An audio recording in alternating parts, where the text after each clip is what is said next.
Welcome to Global Insiders Podcast.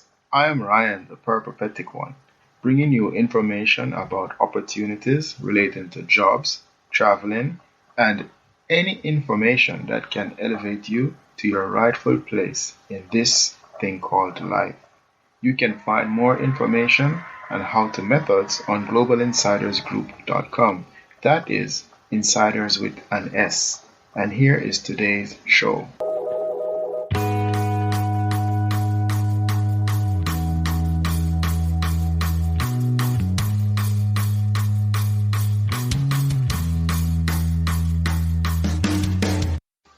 Hello, insiders. Welcome. Today I have another knowledgeable guest for you. Moving to Japan is a wonderful thing, but what do you do if you do not want to teach English in Japan? Is there anything else that you can do? Well, today's guest will give us an insider's view about life in Japan.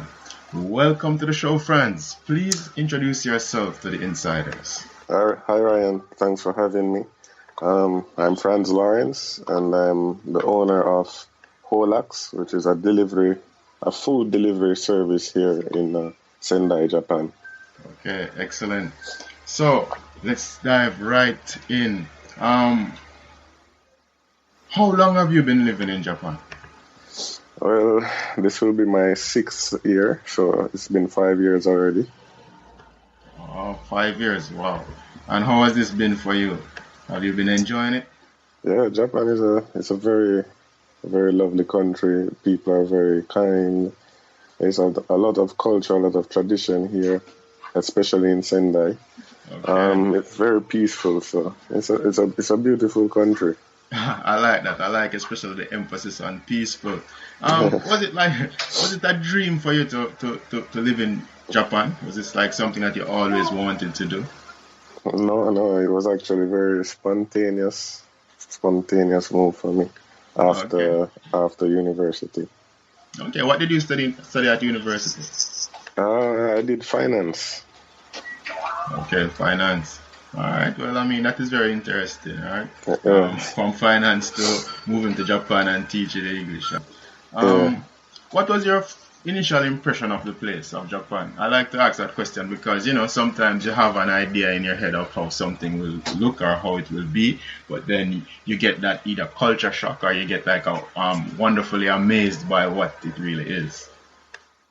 For me, I wasn't expecting too much, so I came in with low expectations. That's just how I am as a person. So I wasn't shocked by anything.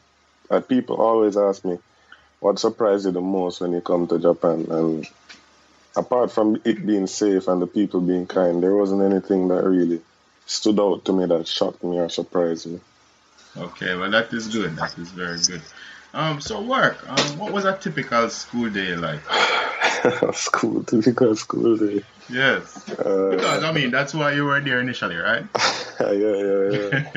It was easy. It was very easy. You had so much time. Sometimes you thought you'd go crazy. Oh. Especially in the first few months where you didn't really have many friends, or you'd wake up. We got to work for 8 o'clock, I think it was at the time. Yes. Then you'll have probably 3 or 4 classes for the day.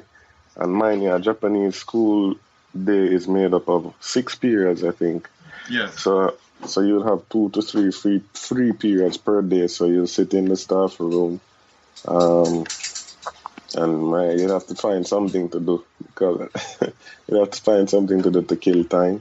Yes. So maybe you'll prepare lessons during that free period in the staff room, or what I would do is I'd go and watch the PE lessons because I love sports. Okay. So I would go outside and watch the kids do what they do and kind of just get to know them outside of the classroom. And then for school, so that's from 8, school would finish about 3, I think. Yes. 3. So after 3 o'clock, you go home and you're free from 3 till whenever you fall asleep. So for the first few months, all I did was watch movies. Man. You said fall asleep? Three, yeah, I mean, you go home and you're Okay, free okay. until you fall No asleep, sleep. which Okay, is, until night. Okay, yes, yeah, so yes. you're looking at 6, 7 hours of free time depending on what time you go to bed. You go to Yes. bed 12, 1, so you're looking at what, 9, 10 hours. Yes. So I would watch movies, man. In my first few months in Japan, I probably watched, no no exaggeration, I probably watched over 200 movies. Wow, wow, wow, wow. Yeah, Well, I've had several guests on the show and I've never heard that one before. I've never really talked that much about the time. So, yeah, the okay, it's time. like copious amount of time you have there. A lot, a lot. I mean, with the company that I was with, and then Yes. even at the time I was watching Breaking Bad. I know many people were a fan of Breaking Bad at the time, so I started late. I actually started Breaking Bad when I came to Japan, Yes. and it was in its final season, Yeah. like live. So I was trying to catch up, and in like within a week I finished all of Breaking Bad, and I caught up. So I watched the series finale live with everybody. That is funny stuff. Very, very funny Yeah. stuff. So, I mean, I was going to ask you about social life. Yeah, You the definitely, first few months for yes, me it was rough, man. You don't know the language. yes. It was lonely. I won't be kidding. I won't be telling any lies. The first month was hell. You're It was lonely. Yeah, lonely. you're lonely, man. You're wondering if you made the right decision and stuff. Okay, really? Oh, wow. Yeah. So I mean, so how did you deal with that loneliness? What was the process of moving from, from lonely to getting involved in the society and getting a social life? What did you do? How did you go about doing that? Oh, I remember now what made it. Yeah, I remember what made me so inactive the first few months. It's the paycheck. You have to wait for your first paycheck, right? I Yes, mean, yes, yeah, you spend a lot of money coming to Japan. So the yes. first month you don't really have much money because the pay at the end of like 2 months or something. I forgot what the payment structure was. So you had to be biding your time.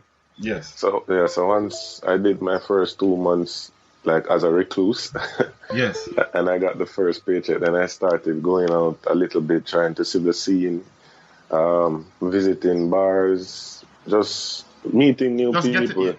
Yeah, Just getting getting a out social there, life. yeah, Yes. getting a social life. So I Okay. think it was a financial restriction for me at first. Why Okay. I ended up watching all those movies. So you touched on a very important point. You need to have some cash to move to Japan. Like, give me a rough estimate. How much do you need to move to Japan? Whoa. You have to consider housing. Yes. So the housing alone was probably 2,000 US dollars maybe Okay. upfront.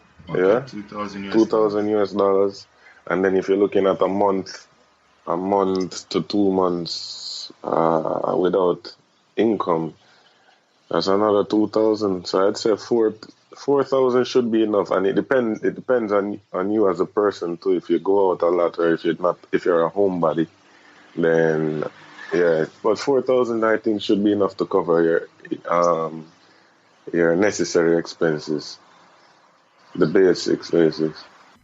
I've had several guests on the show, but usually these people return home or they continue doing something in English. But you did something that I think is pretty amazing. You decided to start your own business.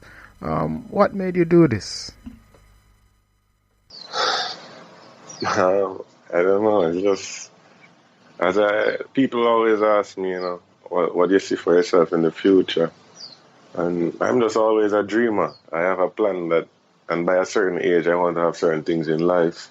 I want to be able to take care of not only my immediate family, but like aunts and uncles who've helped me a lot since I've been a child. I want to be able to give back to them and give them a nice life. If they want anything, they can have anything. If they want to travel anywhere, they can travel anywhere. So, I mean, the teaching job was good. It's a good transition from university to working life, right? But then it can only do so much. It can't provide the life that I want for my family. So, ideas. I had a lot of ideas that I wanted to work with, and even as a teacher, I would do things on the side to get extra money. And while doing that, I would learn about the market, about Japan. I learn about people in Japan, what they like, what they don't like, how to go about business here.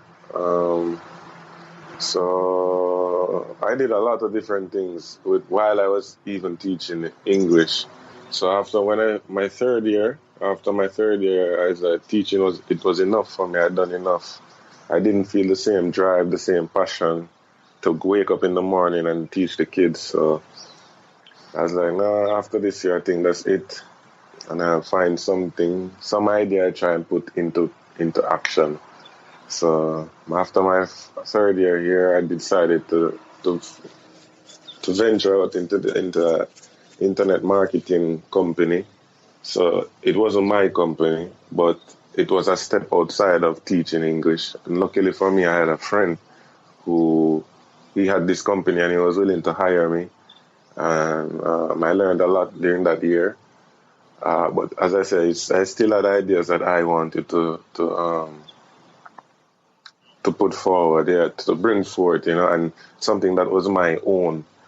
So after the year, I thank my friend for the opportunity he gave me, and then this food delivery service idea came to me while I was working with him, and I just decided to run with it. I'm married now, so I asked my wife if she thought it was a good idea, and yeah, she kind of gave me her blessing. So I ran with it. Starting a business in any country is very difficult, and I'm sure that starting it in a foreign country with a foreign language must be even more so. What are some of the challenges you have faced? Well, initially the biggest challenge for me was this service is fairly novel in Japan, and where I live is Sendai. It's not Tokyo. It's not Osaka. It's a city, but it's not the biggest city where people are what do you say, hip. Yeah, they're liberal or stuff. They're more conservative. So it takes time for them to understand the idea, to understand the service. So initially that was the struggle, just explaining the service to people and showing them how helpful it can be to them. So yeah, I had to learn the language even more, learn the way of communicating, because communicating is not just speaking, it's body language, it's how the person is reacting to you, the energy that you are giving off, is transferring that belief in your company, in your service to the other person, really. So I had to learn a lot of these things just to convince them of what I'm doing. So eventually that kind of took off. That's not a problem anymore, but now you face the problems of getting the service out to as many people as possible, getting it to the Japanese people. And there's a stereotype here in Japan where a foreigner should just be an English teacher, or they don't really trust foreigners. I guess that's in any country you go. You don't trust foreigners as much as you trust your own natives or locals. So you have to build trust. Trust is one of the challenges now. You have to find ways to show people that you're competent and that you're trustworthy. So you have to set high standards for yourself when you're dealing with these Japanese people. People have been advising me to use a Japanese person as the face of the company, but since I was young, I never really liked to do what everybody is doing, and I just want to be the one to break through. So hopefully I'm that one to break through as a foreigner, the face of the company, without it having me being behind. Because I feel like I've built this company, I've created this idea, and I think I can be the one to push it out there. So that's the challenge for me now. Yeah, it's marketing and Well, you're a pioneer, man. That's what it's all about. Putting in efforts, breaking new grounds. Very proud of your efforts. A Japanese person told me the word for pioneer a few months ago. I forgot. But she told me, and I was like, she said, that's what you are. And I was like, oh thanks. I guess it's a compliment. It. What would you tell someone in Japan who is trying to start their own business, especially for the initial stage? What would you advise them to do? Just do it. Because, um, regret. Regret is something you don't really want to live with. And there's a quote that I like. It says, it's hard to put the effort in to create greatness, but it's even harder to accept reality that you could have been great than the discipline. So it's difficult, it's hard to do it, of course. You have to form the company, which the forming a company is not that hard if you do it like a sole proprietorship. I mean, you just have to go to the tax office and get the documents for being a sole proprietor. And you fill out those documents, and that's it. It doesn't require any money or anything. But so that's the safest way to start in terms of, not safest, but the cheapest way, I guess, in terms of resources. And then, once you do that, because you use it to gauge yourself and gauge your business. So once you start generating enough revenue, then you can now go over to being a limited liability company, and that's where you start getting more fees,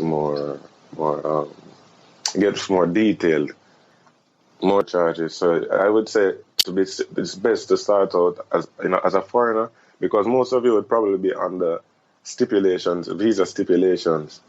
So you can always be a sole proprietor under any type of visa.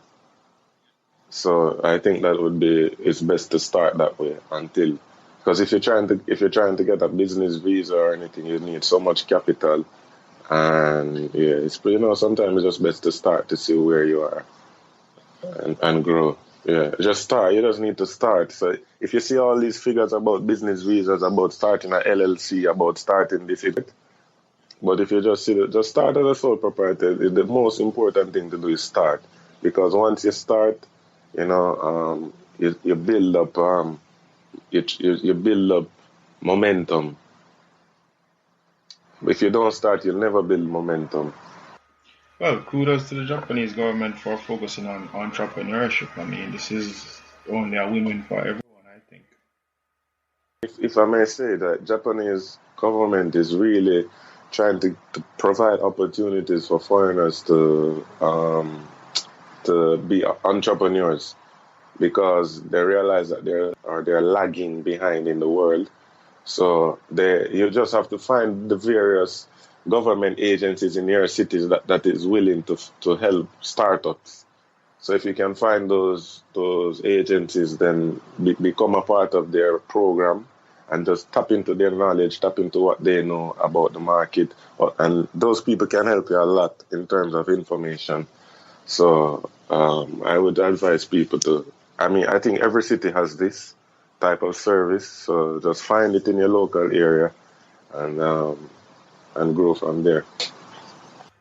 Well, you seem to have a very natural entrepreneur mindset. Was this natural for you, or did you have to develop this by reading materials or watching videos or something like that? It's not. It wasn't natural. It's natural for me to have ideas and to have a passion about something, but to endure, to be persistent and consistent, it wasn't natural for me. I had to because we're gonna all come up with challenge. We're going to all face challenges, and hardships, and it's what you do when those hardships present themselves. That's what's important. So I had to learn that, because as a child, I would say things kind of came easy for me. So yeah, if something in my early adulthood, if something was a little bit challenging, I would kind of veer away from it. So I had to learn. What I did was, you have YouTube, you have all these inspiring videos that you watch. And you take you learn, man. You learn from people because most successful people, they're willing to share knowledge, right? So what I did, I watched so many videos about billionaires or even just successful people on YouTube, how they started. And you learn the same thing, that they had to put themselves through a rigid regimen to get their mindset. Yeah. Anyone in particular stands out? Any material in particular stands out? Well, right now, we just had that UFC fight. So Conor McGregor is one. But yeah, it's just in the sporting field. But in business world, there's JP DeJoria. I'm not sure if I'm saying his name right. JP DeJoria. He's a guy who did Patron, and he started. His main thing was with hair products that sold all over the world to hairdressers. He doesn't sell it to individuals, just to the hairdressers. But yeah. So he was one. But if you look at it, most successful people actually come from a place of poverty, or not poverty, but some difficult place. So they had to overcome a lot. So I watched a lot of those videos, and then also I read a lot. Any recommendations? Any good books that you'd suggest? Yeah, you have Think and Grow Rich by Napoleon Hill, and I'll say Awaken the Giant Within by Tony Robbins. I had a good friend who recommended those books to me, and since he recommended them, I just started reading a lot. I tried to read. I read every day, so I tried to finish a book every week. I mean, I don't try and cram the book. I can finish a book within 2 days, but I feel I like to let the knowledge. I like to let it simmer for a day. Yeah. So I can put it into practice and then move to the next. Yeah. So that's Think and Grow Rich and Awaken the Giant Within by Tony Robbins. Yeah, those are two good books. If you're looking as an entrepreneur to start and get your mindset right, those are the books I would start with. Franz, we're almost out of time, but now let's play a word association game. I will call the words and you tell me what they mean to you. Japan. Safe. Business. Booming. Future. Ideal. And now for the last one. Instagram. Addicted. Franz, thank you for coming on the show. If people would like to get in touch with you, how could they do so? They can try the company's Instagram account. It's Holax, HOLAX _Sendai, SENDAI. Holax _Sendai. Once again, Franz, thanks for coming on the show. It was much appreciated. Thanks for having me, Ryan, on the show. Thanks for listening today. I hope you are inspired. You can find more helpful and motivational material at globalinsidersgroup.com. That is, insiders with an S. You can also keep in touch at Global Insiders on Instagram.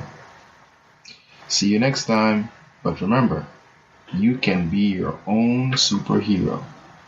Bye.